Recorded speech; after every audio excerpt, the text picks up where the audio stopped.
All right, today we are going to talk about sewing. So this is a cool way that you can add other text to your pages. You could do some cool decorative elements. Sometimes you can tie. You could either braid or tie knots, and that could be different symbolism too. Bows could be different symbolism. But I'm just going to show you some real quick basics. So you can sew paper. You do have to be careful because the paper can rip as you go, and so you do want to use a stronger paper.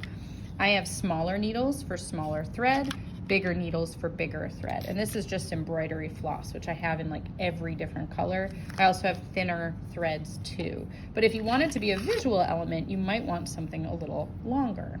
All right, so the first thing you want to do when you're gonna sew is you need to create a knot at the back.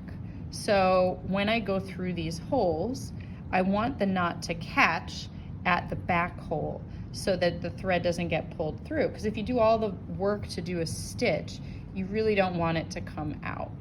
And in the case of paper, since it can rip, you're probably gonna wanna glue the thread down into it as well. All right, so let's say, I kind of lost my thread. It's kind of an ugly knot, but we're gonna call that the back knot. The other thing you have to do if you've never threaded a needle for, you find the hole in the needle and it's bigger with a bigger piece of thread. Okay, and we put it through.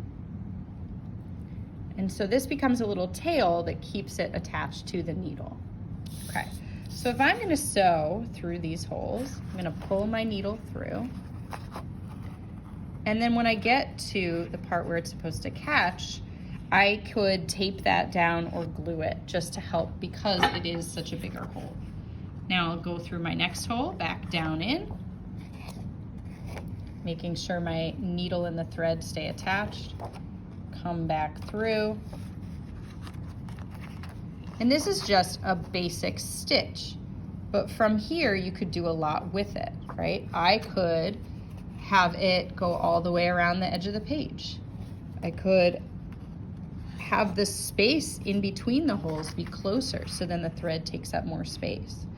I could also go back through the other holes to make it a solid line. So that's just one basic example of something you could do. You could also, and I pre-poked my holes, I think that can really help with paper. I could also make it kind of an edging technique. So just a slightly different stitch over the edge of my paper. I could go through one here. And I didn't tie a knot in this one, so I'm gonna just do a short amount. And then I go through the front of this one. So if I'm going always through the front, it leaves this kind of edge with a really cool detail. Okay, last one.